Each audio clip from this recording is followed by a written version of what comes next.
Hello and welcome to Talking Devils, the leading Manchester United independent podcast. I'm your host this week, Dave Murphy, and I'm joined by Manchester United and England legend, Paul Parker. Paul, no Wayne this week. It's kind of like an early Christmas gift. But how was your weekend? Weekend wasn't too bad. I was at West Ham Ipswich, which was dull, kind of a dull first half, a decent second half. In the end, it was good for West Ham to get their first home win of the season. And then, obviously, I was working on the game yesterday from the studios of Talk Sport. I was doing it from there. So it was a football weekend. Which is always a good thing. Just like getting these podcasts going and Wayne not being able to be on them.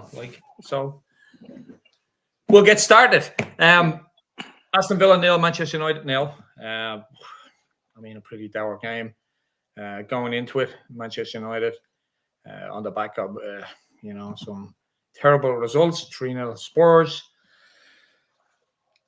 The midweek game against Porto. 2-0 up, 3-3 it ends. I want to talk about the Villa game first before we go back to Porto.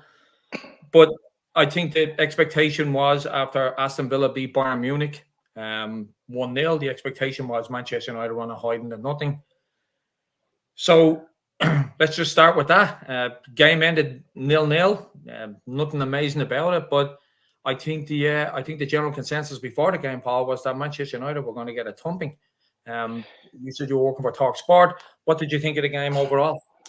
Well, initially you said it wasn't exciting. Let's put it that way. But I think if we look at the Villa side of it, it was after the Lord show. We could talk about that. They had that big week. That was a massive midweek game for them, a massive result as well, and the performance. Having Manchester United at the weekend couldn't be.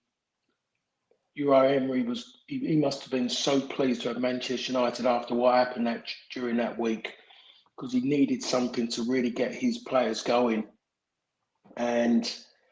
But even that, Manchester United, they couldn't really. Neither side really. It seemed like both sides were just content with what they were doing.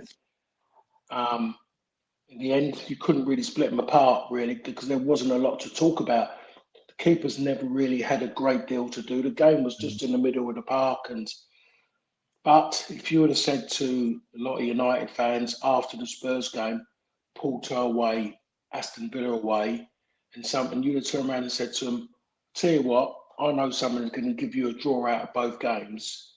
Most of them would have gone, we'll have that, just to stop the rot.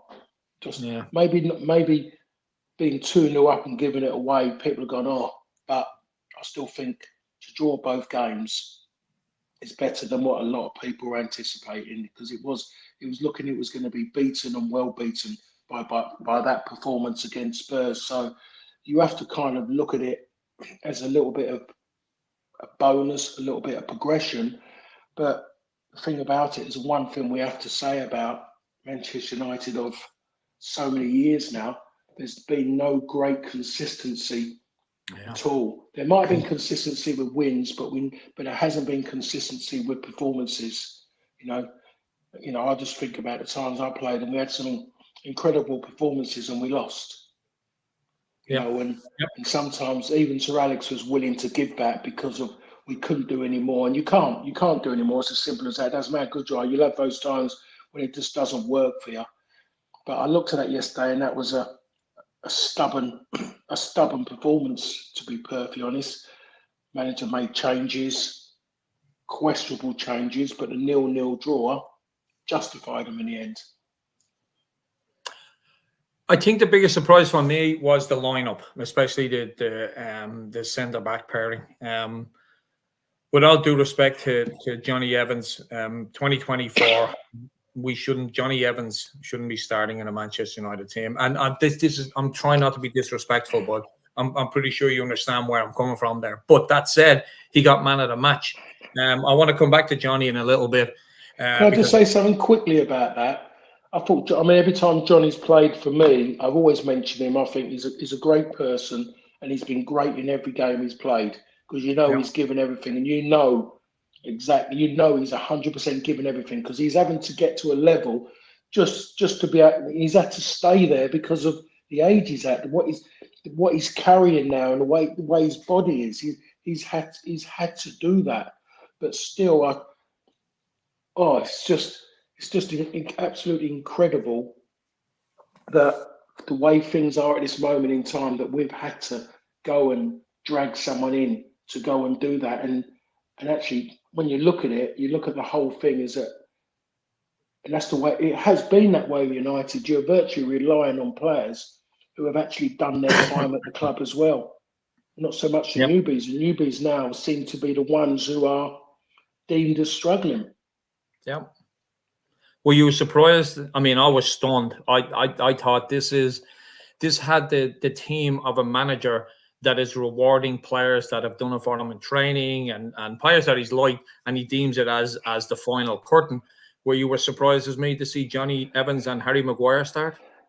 I was surprised, and I was even more surprised when I was on the train going into London yesterday, and I just flicked at my phone, and I looked on Twitter or whatever you want to call it nowadays, and I just heard someone just said, "I know the team," and you're going to laugh.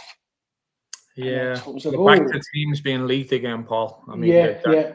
And I mean, I was shocked. That was a good half an hour. That was, by the way, good half an hour. That was, Dave, before the game.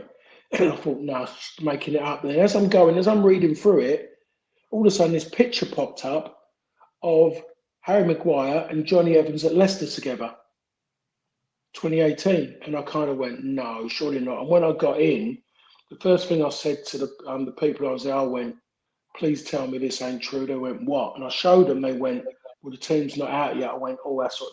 I thought myself, one of the people, this journalist, someone would have said something to me. But when it was named, I just shrugged my shoulders, really, to be perfectly honest. But you have, you look at it, and in certain ways, and what you're saying, maybe the manager is going by what he's seen in training, and in certain ways, you have to. If it was about me in training, I don't know how many games I would have actually played because I wasn't the greatest at certain times. But still, the things have changed now. If he's going by that, then Johnny Evans playing, then he deserved the right to play, and he earned the right, and he proved his worth. But when you look at certain other players, you turn around and say it doesn't work for everyone. It can't always be that way, Just going to go through a few comments here. Johnny Utah, regular watcher, listener. Morning, fellas. Hope you're both well. I'll just say in brief, I can't stand the way we play. I'm sick of it. Yesterday really depressed me. He needs to go. Box said Villa was a decent performance and result, I thought, compared to our current form. I think we were a little bit surprised that we came away from Villa with a point.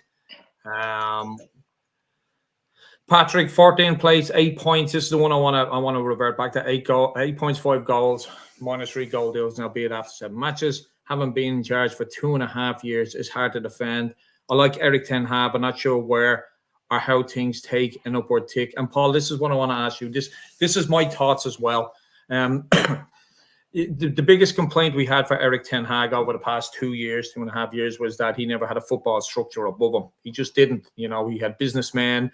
Every decision was made on the back of how much money that player can bring into the club. He's now had a football structure above him, albeit it's only been 3 or 4 months. That said, he's brought in, for the most part, all his own players. Yesterday, all of those players sat on a bench. I know this takes time, but he's had 2.5 years. And we're still, the football is drab. We don't seem to, the players seem confused, if I'm being honest. I mean, what's your thoughts on that? We're 14th place. I mean, we're not a million miles off, top 4. But that said, the minus 3 goal difference is concerning. It really is. We've only scored 5 goals, and 3 of them came into one game. And I don't really want to. I'm not really in Erik Ten Hag. I'm not really a manager out, but I'm at a crossroads right now. How does this all change? How does it change? How do we start to see points on the board with this manager? Well, if I come up with a solution, it works, and I want a job. But we turn around and say, that he's left all these players on the bench. We don't know, and I don't think every fan can come out and say they know. No, they can't really, because who is getting the players? Yeah. Because the manager's had that bit. Every time you keep looking now, the camera wants to show everyone all that lot, all the the little gang now behind Manchester United is Ineos, this all these new people sitting there. They want to do it, and it was like it was like the doom mongers. They made them into the doom mongers, and it seemed like the broadcaster wanted to keep showing them, hoping that Manchester United would go behind, and then waiting for one of them to stand up and do that. That's virtually what they were looking for. That's the way they've gone. Because even now, it's gone to the broadcasters. Look forward to Manchester United losing. So, they're meant to be doing everything. So, all these players coming in, it might not be the manager. He's mostly putting names up, but they're agreeing to it. But then they're the ones who turn around and say, we think he fits. But I'm looking at some of these players, and as much as they're supposed to be doing their jobs and that, and I'm looking around other clubs as well, people are still bringing in bad apples. Yeah. They're bringing in the wrong people, the wrong personalities, and it's very, very difficult now to go and get the right player because of the way life has changed so much, and it mostly been over the last, I'm going to say, 4 years, is that people have changed. So the people you're bringing in now, you don't know where they are in their lives, their heads. So you don't know what you're bringing into your football club, and you get them there to play for you, and they're just jogging around. They're not. You're seeing no zest. You're not seeing anything. We've all got our own opinions who should be playing. So if it ain't working out, as it's not working out at the moment, he's being made accountable as a manager, which you have to accept. But then, as a manager, shouldn't you would be saying, but you're being held accountable as well. The little gang up there, you're the ones who have virtually put these in front of me, or some of them. You're the ones who said you wanted them to be at this football club. Who holds them accountable? Who threatens them? Who writes about them on social media about the mistakes that they're making? People called for them to be in. Let's get them in. Let's get them in. They'll do this. They'll do that. Now things are going wrong. They're blaming the manager, but no one's blaming them. They're still seen as the blue-eyed boys. That's what I'm saying. So that's the bit I can't work out. So what's going to happen next? When the seventh manager comes in, if and when, and everything goes great, is it going to be the cameras are going to go to them, and what are they going to do? And someone's going to go there and pat them all on the head and say, "Well done, you've done really well," and forget about the manager. Because I tell you what, forget about having a football manager. All you need is someone just to be there to tell the players what time to turn up, and let them up there run them. That's the way it seems, because you can't have a go at them when things go wrong, but when things go right, everyone wants to pat them on the back. It's like Brighton. When Brighton are doing well, Mr. Bloom is the greatest one. Yeah. The moment it's not going, camera goes to the manager. Yeah. So that's where we are. That's where we are at this moment in time in the cycle of football, which as far as I'm concerned, the manager, if you're going to take the brunt, you light your own match. If you're going to go down in flames, light your own match. Go out, find the players. Like Sir Alex used to have his brother do stuff, and people who he could trust and people who trusted him, they would go out and they would find every last drop of information about that player to know that when they turn around and tell their boss about him and the reasons why he should get him, but he would know everything. Same when I signed. Sir Alex knew all about me. He knew all about me when I signed. And that's what managers done, because it was for their good they done it, because they didn't want to bring in something horrible that was going to affect them. And they took it, but not anymore. More money's been spent. And you think of the wages these people are on just to do that little job, turn up at games. How long can you, what do you do during the off season? Do they go and watch games everywhere? No, there's a load of scouts giving them information to pile on a computer, to look at computer stats. Computers cannot tell you about a human being. The moment they can, we're finished. We're just going to be a country, a world full of robots. I mean, I can't disagree with a lot of that. The players, for the most part, um, get off lightly from the club. I think supporters do get on their back a lot, but the club, never seems to look at the players, and we all know why. They're the asset. They're the 50, $60 million tag or $60 million euro tag on them. The manager's not. Um, it always will come down to the manager. Unfortunately, in a sports game, he's the one that will fall on the sword. I just want to throw in a few comments here. We have a lot of support for Johnny. Morning, guys. Johnny Evans shows he was taught very well by Sir Alex Ferguson how to be as a footballer, both on and off the pitch as a footballer, and that shines through as well with Johnny Evans. Thanks for that, Man United clips. Dan, morning, Dan. Morning, guys. Johnny Evans yesterday showed how well he was brought up by Sir Alex Ferguson, how to be as a footballer, both on and off the pitch. 100% agree with that. We got a couple more here. Let me just find them. I think that was the last one I had. But just to jump back onto Johnny Evans, listening to his interview yesterday after the game, it just brings back a lot of memories from the Sir Alex era and from your era as well, Paul. The players were just different. They were taught differently. They were educated differently as players.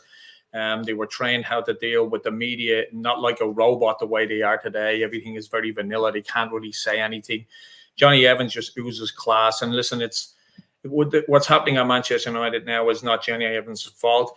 All the good parts that are happening at Manchester United are because of people like Johnny Evans. But I still go back to my statement where in 2024, we shouldn't be relying on Johnny Evans to be our man of the match. And I mean that in the utmost respect. That's no disrespect to Johnny Evans, because it's a dream for him now, right? He went to train with Manchester United pre-season last season. Erik Ten Hag liked him, and probably liked him, like you said, Paul, because of his attitude and because of what he brings. Maybe he thought like, well, this guy isn't the best centre-half we have, but he brings something completely different to this team, which is an older generation attitude of how the game should be played and how to treat the fans and how to talk to the media. And that's why he gave him a year contract. And there was no one more happier than me, well, except probably Johnny, when he got that extended by another year. But like I said, here we are against Villa. He starts. I'm a little bit apprehensive. I'm like, we got Martinez, we got De Ligt, but Johnny Evans goes out there and he wins man of the match, which is amazing. Old school guard Johnny Evans. The fans are loving it. Maybe we could have rolled back the clock 10 years. It would have been better. But what do you think of Johnny Evans at the moment and his performances when he has to come in? He comes in, I think I alluded to it earlier, he comes in and he gives everything that he can. Excuse me. And it's just honesty. He's going to make mistakes. Sorry, I got that frog again.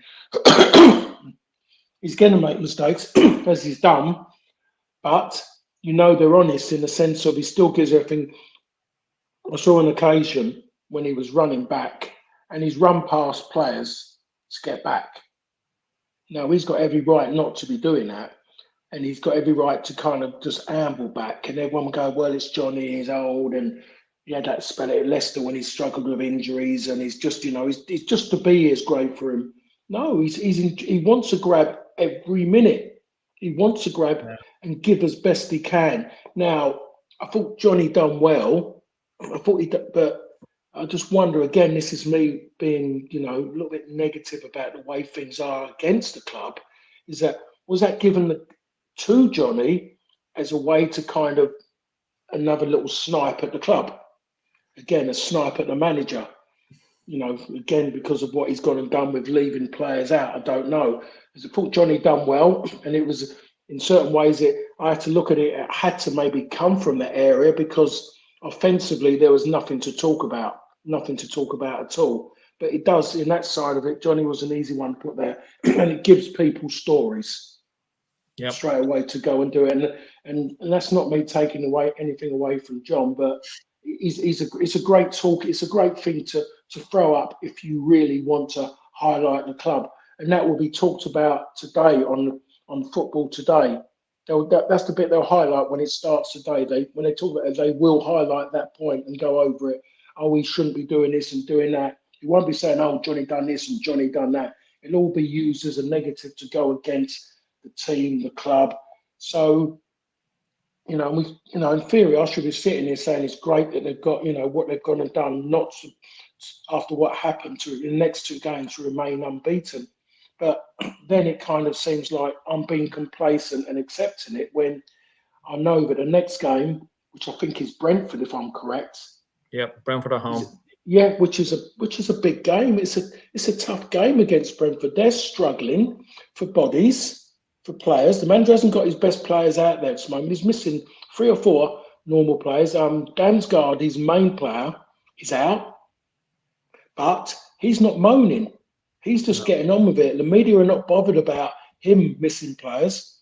If Liverpool's bus driver went ill, they will talk about that. How that's going to not help Liverpool in their run for a Premier League title. That's the way it's going.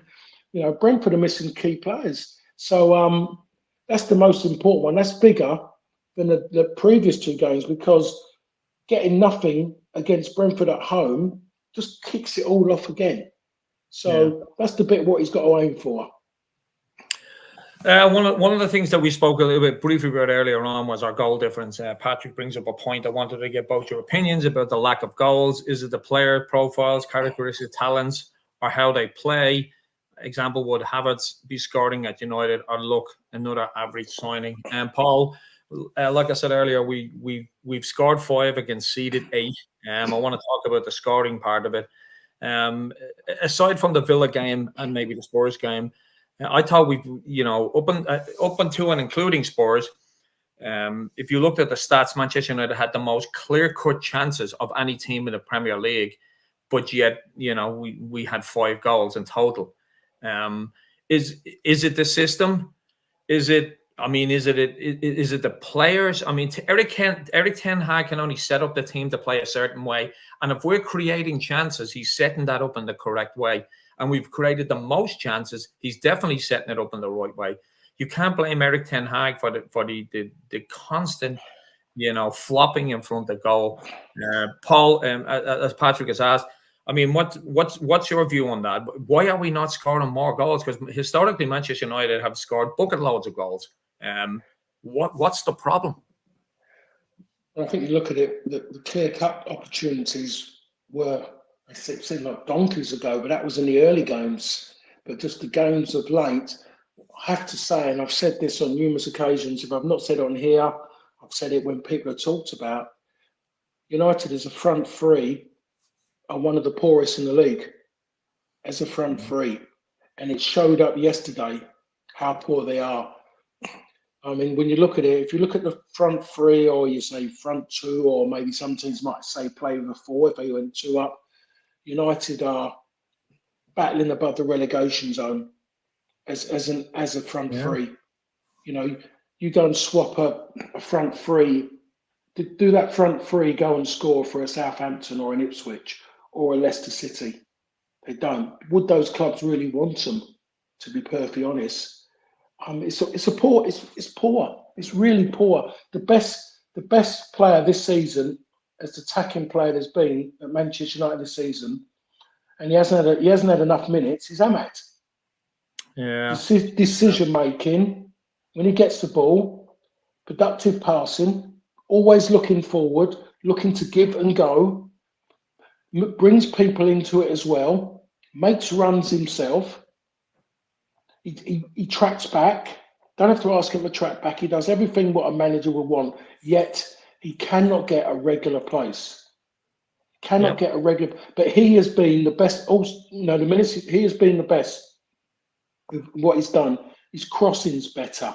He sees passes a lot earlier. He's just got a better mind than what the manager's got given to him. I'd have to even Anthony come on and he flitted around and everything, but he was a bit like a blue bottle.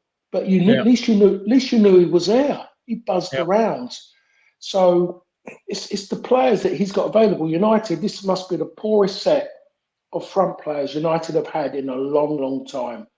Since Sir Alex retired, you look at the attacking players have got. This has been the worst. There's been better attacking players. I'm not saying anything about the way the team was. I'm looking what was available. When you look around, you can name players who are better. At this moment in time, I'm very, very very, very disappointed with Højlund. Very, very. He doesn't seem to be. Is he fit? It's not even a bit. Listen, if he's not fit, yeah, fair enough. But it's about when you're not fit, you can still hold the ball up. Yeah. You can still know that you can still see a pass. You still could have a picture in your head what you're going to do next when the ball's coming into you. You know, you don't just fall down and start moaning at the referee about a foul. You don't do that. You try and earn your fitness. You've got to run, earn your fitness, get it there under your belt. He doesn't do enough. You can talk about fitness. I look at Garnacho. His game is not going forwards. I'm sorry. He is. I know what he's doing. I know what he's going to do next. You know, playing against. If I was playing against someone like that, I'd say I know what he's doing. I know he's got no pace. He's got no technical ability to beat me with skill. He's just a plodder. He'll run and maybe wear you down, hoping you make a mistake. He tries to go through players rather than trying to go around them. Doesn't play 1-2s around people. Gives the ball away cheaply. He gave the ball away on the edge of the box. His first touch was terrible, near the back end of the game, and it broke. Yeah. And he's jogging back. 4 players ran past him. So I counted on the replay twice. 4 players ran past him to get back. Villa earned the corner. Dalot has gone absolutely mad at him. Absolutely mad. Because he hasn't bothered to make up for his mistake. And if you haven't got that in you to go and do that, now if he was being a United match winner game after game and doing this, Dalot might have kind of gone and then kind of thought to himself, he's done me a favour of late. He's earned me a few bonuses. But just talk to him. He didn't want to talk to him. He wanted to berate him. The young boy, and I've said it so many times, has got above his station. Above his station. He needs bringing down. Marcus Rashford. So I don't know if I jumped ahead here, Dave. But I mean, it's just I watched Marcus Rashford, and people saying, "Oh, the first booking was a joke." He was petulance. He's kicked the player. He's kicked him. And he done exactly the same again. It's like he wanted to be sent off. He wanted to. So I don't want to interrupt you there, but I do want to. I had the exact same opinion with that second booking. And let's be honest, he was very lucky to stay on the pitch. But my attitude was I was more concerned of the fact that it seemed like he wanted to go off. Now, he may not, but you had that opinion. I had that opinion. I know a lot of other people had that opinion. He just seemed to, in that moment, it seemed like he had just said, he'd just given up, in my opinion, and he wanted to go off. And you know, maybe 10 seconds, 15 seconds later, he probably thought to himself, oh my God, how stupid was that? But the fact that it entered his head, I honestly believe that Rashford wanted to take a second yellow card there yesterday. I really did. Yeah, it seemed that way. And then I've seen all the things of it. He comes off the bench and then he's questioning the manager by saying he's mad when he comes on the bench. Now, the manager's going to see that now. And I know that I wouldn't want to be, if it was back in my time, I know that I wouldn't want to be going to the cliff this morning. After that, being out all over the place and the manager's seen that, I'd be frightened. I'd be frightened. Driving through Salford to get to Lower Broughton, it would frighten. I'd be scared. I'd be honestly funeral cars would be going. Funeral cars would be going past me. That's how much I want to get there. It'd be terrible. You can't do that, and that's what's happening in football. Everyone's disrespect. They get taken off, and they're disrespectful. They don't understand they're in the team. It's totally wrong. Do you think? Because listen, Paul, you've been on this show with me many times over the past year and a half. I've been puzzled by Rashford's attitude. I don't understand how he kept getting into the team. Then he went on a bit of a purple patch, scored 3 goals in a week, got dropped the following week. And then this leads up to the question about Porto, probably the best player on the pitch for us, and then gets taken off at half-time. Paul, I'm sure you've been in situations like this, but to me, it seems like something happened in that dressing room at half-time, and that's why he got taken off. What's your view on that? Well, he got taken off because he wasn't doing his work defensively. You look where both those goals come from. Yeah. It's down east side of the park. People crossing the ball, fullback crossing the ball. Simple as that. If I'm playing and my winger scores, and my winger goes and is consistently putting the ball in the box, I would expect Steve Bruce to come across and tell me a few home truths.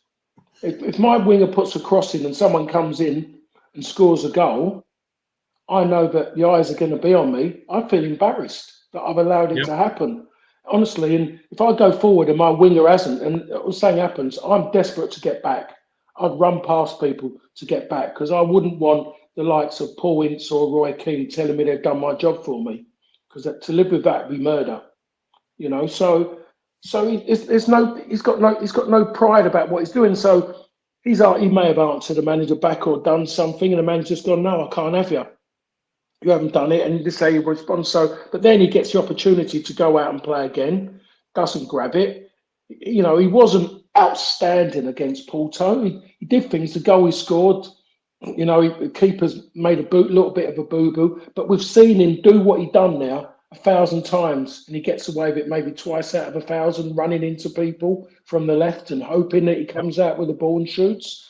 There's no great skill in it or anything, and so if a lot of people have got the umpire taking off your back, trying to understand it now is that players are different. A lot of players now will answer back a manager. They will question him because they're backed by their wage packets. They're backed by their followers. They're backed by the wages they earn. Everything is in their favour, so they feel they've got a right to say so. Now, if a manager stands up and says, if it's his head, he's going, you're not going to make a fool of me in front of all these other lads for me to bow down and say, oh, you can stay on because you've made, as far as I'm concerned, you've made 2 errors. But because you're saying you're arguing back, I'm going to let you stay on, because straight away he loses another 10 outfield players. Yep. So he's had to turn around and say, sorry, I'm not having that. It happened with West Ham v Brentford, with Kudos, took him off at half-time. And he did that, and you think, he was the best player in the first half for West Ham. He was the only player. I was at the game. He's come out second half, and where's Kudos? And there was a little bit of bust up. Do you know what happens? Kudos plays at the weekend, West Ham's best player. Yeah, it's as simple as that. If you're willing, at the end of it, you should be able to accept that. Matt, he's done that, and one thing I'd say about him, which I like about him, because it's no different to Sir Alex, he doesn't bear grudges. Because if he bared a grudge, he could have just gone, leave him out. And everyone would have gone, oh, that's wrong. And, people have got to make their minds up about Marcus Rashford. If it was any other player, they'd be hounding him out. It's as simple as that. Simple as that. But, yep. It doesn't matter if he's from Manchester and whatever. How well is he playing? How is he helping? Is he going to take the club forward in the present mode he's in? And that's the questions you should be asking. How much does he want to play for the club? Is he showing that he wants to play for the club? Answer that question. And I think if you look at it, you have to say, even if Ten Hag goes, the next manager coming in, does he really want to start again and think again by getting him in? I know what it will be. A new manager will come in, and his first thought is, if I can get Marcus Rashford on my side, that will help me with the fans. Now, if you watch Marcus Rashford play, you'll turn around and say, I've got to change his game. How am I going to do that? I've got to convince him that he doesn't really want the ball to his feet a lot of the times, unless he's got one-on-one and with grass behind to kick and run. Play it in front of him. LVG done that, didn't he? When he brought him in. And he just virtually said to him, people, pull it up the inside of fullbacks, get him to run. And that's his strength. But no, at this moment in time, Marcus Rashford doesn't deserve to be playing for Manchester United. It's as simple as that.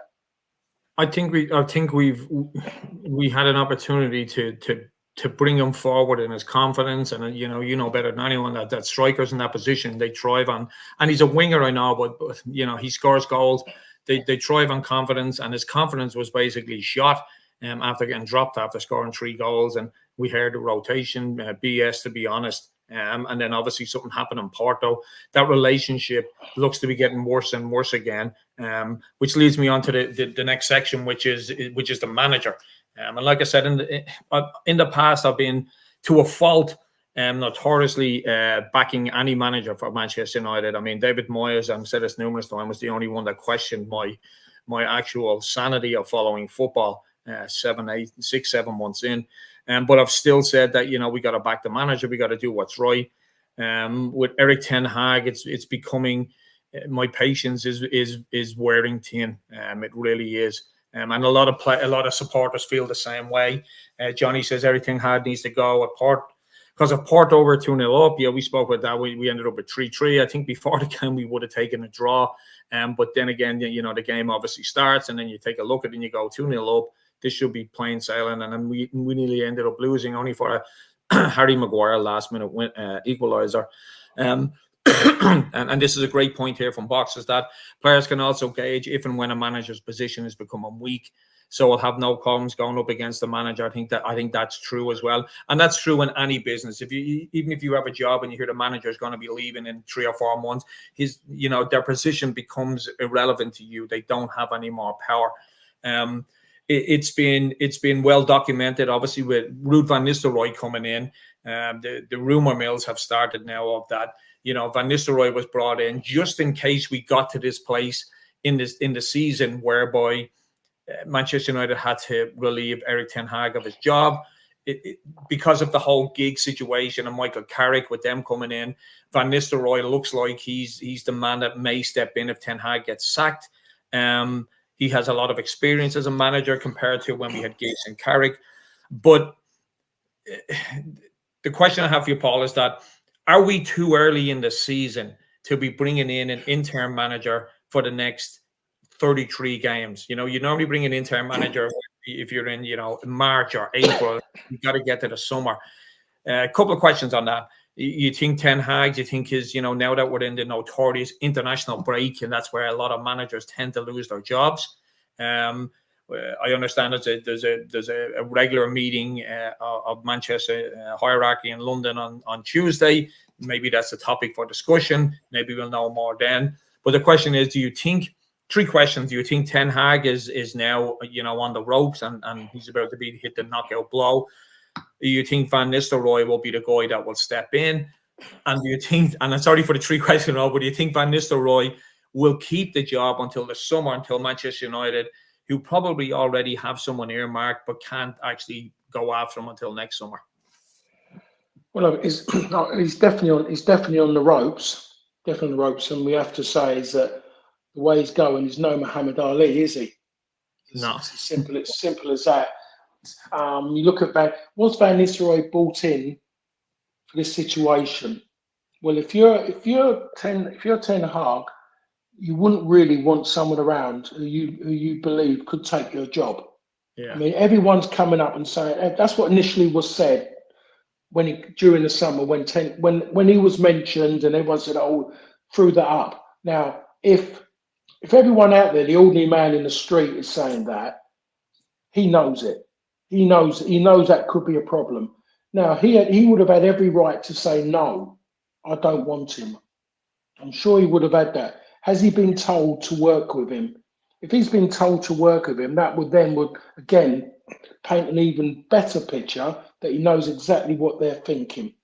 Yeah. I think the camera yesterday was trying to show, went down, zoomed in on both of them. Someone saw it straight away. The director said, zoom in on that. And it shows them talking, and they're using that as if they're falling out. That could just be 2 people who work closely together. Exactly. Yeah, we've seen it with Sir Alex, with Mickey Phelan. We've seen it with Sir Alex, with his other people around him. And people do it. You do it when you're working with your next person. Something's not going right. You're turning around maybe saying to him, well, he ain't doing that. He's trying to find a way to maybe pacify the situation about why it isn't working and maybe that. But no, that's a full-blown war, an argument between them. They're falling out. And that's how it's being used. Yeah. No, exactly. That's how it is. But it's probably it actually should be praised for if Van Nistelrooy is stepping up and saying, hey, I know you're the boss, but there's clearly something wrong here. Isn't that what he was brought in? Yeah, that's exactly it. Don't bring someone in if you're not going to listen to them when they think something ain't working. If they ain't brave enough to tell you, You got to do it. You have to, then you shouldn't be doing the job. It's as simple as that. If you can't say something, if you think you've got to wait and then maybe say something after the game, I'm sure that will upset him more because you've done it after the horse has bolted. What about the time when it's hot and go and deal with it? And I've listened to Mickey Phelan on numerous talk about working with a boss, and I'm just and we're all chatting, just chatting with him, kind of virtually going, Mickey, but he was your boss, and now you're working with him. How do you do that? I mean, like me, I see him and I would call him boss or Sir Alex, and think, and that kind of respect's there. But Mickey, he's kind of was working for him as one of his players. Now he's working with him as a coaching staff. He's still his boss, but he's got that closer link to have an opinion. And if you can't have an opinion and not be listened to, you've got to step away from the job. You've got to be, and that's the way Mickey was. Mickey said what he said. There was times to say it and times not to say it, and that's getting to know someone very, very well about when you say something. But that's called a relationship. So that's mostly what's going on. But it's going to be used in the wrong way. It's going to be used in the wrong way. Should Van Nistelrooy, if he does go into it, I'm quite sure the media are going to try and push for him to get the job because it's Ruud Van Nistelrooy. Bosh. They love that, the broadcasters, Ruud Van Nistelrooy being manager of Man. It works for them. That works for them that gives them incredible content to use. Yep. So they're quite happy. That's how mad it's gone. Football isn't always about having the best person. It's about having the biggest person. Because we're TV world now. So Paul, is it too early in the season to promote him? We're talking hypothetically here. Erik Ten Hag loses his job. Van Nistelrooy looks like the guy that's going to come in. Will he come in as a full-time manager? I don't believe so. Is it too early in the season to appoint him as interim till the end of the season? Because if they don't appoint him as interim till the end of the season, they got to go out and get somebody, and that's the difficult part, right? Yeah, I mean that comes about. I'm sorry, I'm just there taking my eyes off it here. I mean, straight away, I've just So all of a sudden, Manchester United have got a 3-man short list, and everyone's making up all their own bits to put in there to say we told you first.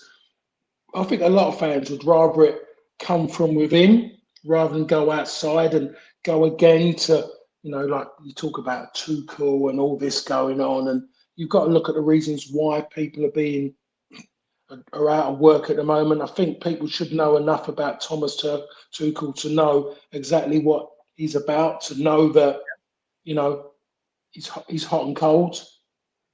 There's no grey area in that one. And what are you looking for? If you're looking to go bang and go and maybe have 5-6 games and everything's great, I think you'll get that. But then when you look at what's in that dressing room around the club, the players, you say to yourself, this ain't going to last long. It won't last. It won't last long. People have been through it too many times.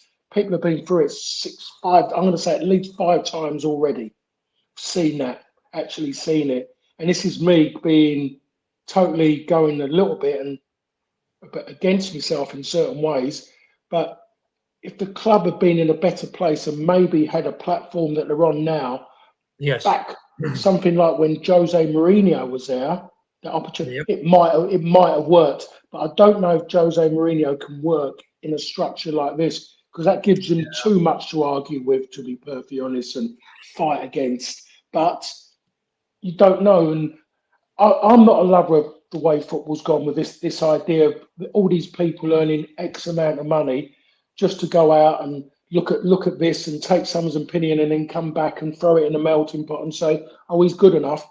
I don't see how they justify what they earn and how they, what's going on. It doesn't make any sense at all to put them out there, to put them across TV and for them to be walking into grounds and signing autographs. I don't get it. I really don't understand it. I'm never going to understand it. It's something that's been around Europe for a while, and it's not exaggerated in Europe as what it has been here. They've made an absolute meal out of it here. It's absolutely incredible. It's such a mill that the people who put it up there must be about 90 stone. The way they brought this up about how great it is, I don't really get it. So, Paul, put you on the spot here. If Manchester United are to relieve Erik Ten Hag of his duties, a lot of we're obviously the season has started in every major league in Europe right now. Who would be your if you were given a choice? Who would be your choice across all managers? If you could just go and get one manager, considering the structure we have, because you made a great point earlier on. Mourinho would have did better with football people above him, but maybe not the structure that Manchester United have right now. Mourinho would have done great under David Gill, because it was him and David Gill that would have been it. Fergie and David Gill. I'm not sure Jose would have been so successful or would have even agreed to the structure that we have right now, where 2 or 3 people get an opinion as well as him. So given that we have that structure, and it's quite common in football nowadays, who would be your ideal manager to come in here and move us on? I would keep it in-house. Okay. I would definitely keep it in-house. I wouldn't go as in Van Nistelrooy? Yeah, I wouldn't go outside of it. Definitely wouldn't have a Tuchel.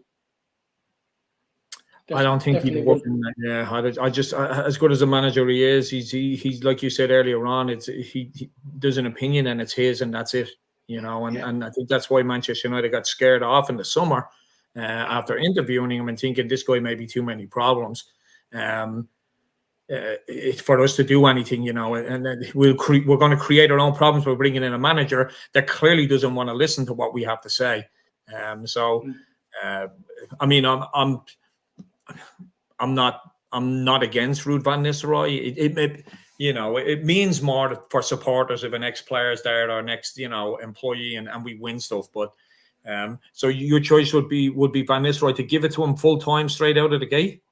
I think that's the best way to do it, and I'm quite sure, being what he is and who he is, I think he can go in there and demand a few things. Maybe demand that he could be stronger with the players, have a big say. If they're not doing it, go out and call them, go and tell them exactly what he thinks of them, and let them go and cry to their agents, and let the agents go and cry to the owners or whoever they go and talk to, and for them to turn and say, he's the manager, sorry, go away.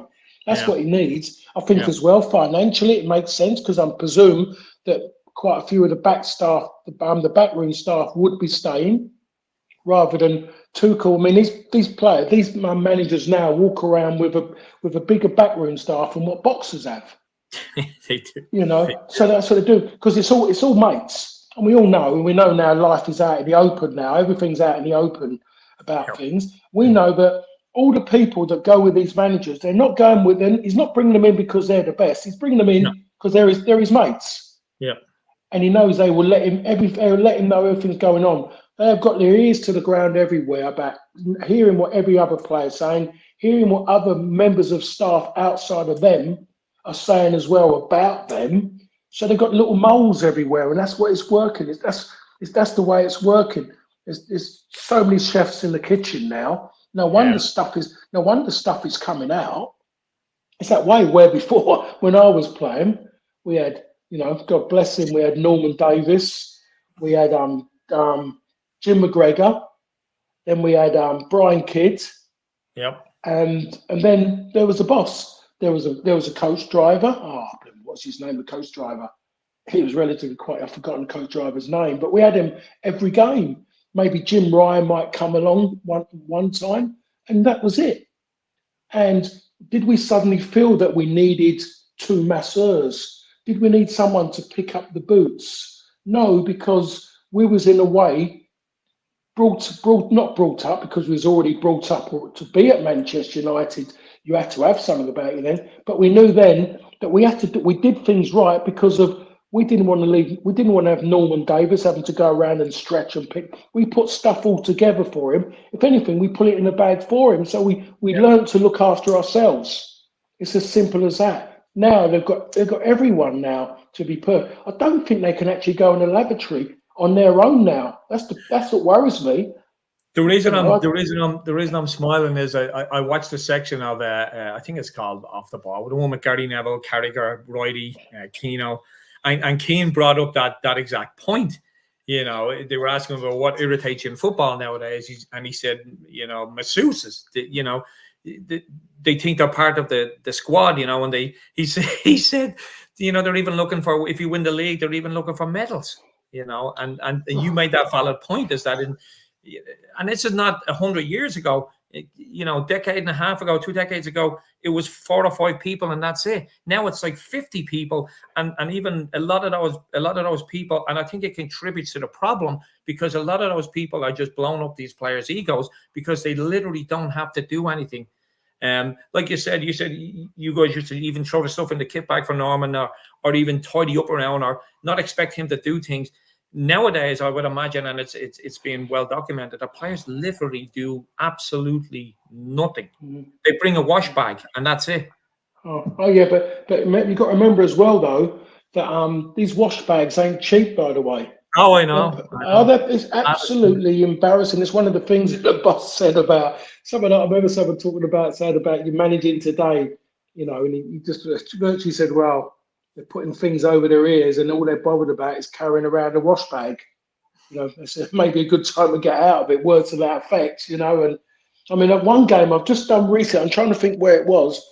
A team turned up, and they had 2 coaches in a minibus.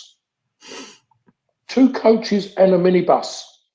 It's just, and I'm putting my hands on my head, not because I'm suddenly realising that I've lost my hair. I'm just putting it because I just don't get it. I think it's what's going on? And you know, certain grounds, change rooms ain't big enough. Yeah. Tottenham's is, because Tottenham's they've got NFL, you know, NFL and whatever they do there, and it's built in that way. But you go to some grounds. I mean, other time you go to games and you'll see the subs are out there warming up, are out there kicking about. They have to get them out. There's no room. There's no room. There's too many chefs in the kitchen for a game which is 95 minutes, which in theory, they're trying to make it. We'll have adverts in the game at some point. Adverts will come into our game. It's been built that way. Our game has been taken on this kind of American merry-go-round, and we are we're going through that process. We're trying to fit it, squeeze it in, but it's going to be elongated because of adverts. It's got to go. It's got to come at some point. The way it's going, and the way it's been pushed, it's been thrown at everyone. Yeah, well, I mean, you can only squeeze the lemon for so long before there's no juice left, and now they have to, you know, now they have to look at other alternatives on how to bring in money. And I see that in our future. I really do. I lived in America for 15 years. I watched the sports over there. You know, around the Super Bowl, everything's talked about the commercials and how much they cost, but the actual unique about them.